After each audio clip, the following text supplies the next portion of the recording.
RaQStar Dance and Fitness. My name is Ashley, and in this video, we're gonna go over just the basic belly dance posture for, it's what we use usually when we are practicing movements, practicing muscle isolations. So if you take one of my classes, I will remind you of this posture quite often. To do this basic home position is what I'm gonna call it. We have our feet together, knees slightly bent.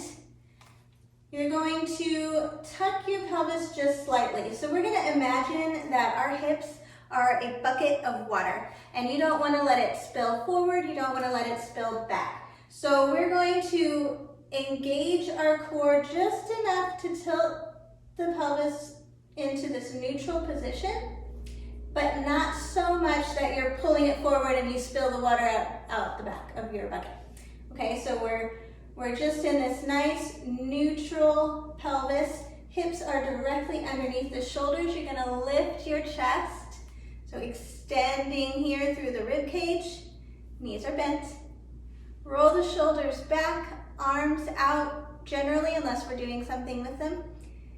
Chin is lifted and your head, is not forward, back, side to side. So sometimes when we're isolating movements, I tell my students to imagine that you're holding something on your head. You've got a plate or a sword or a cup of coffee, whatever is balanced on your head, and you don't want to let it fall off. So everything is stacked and aligned.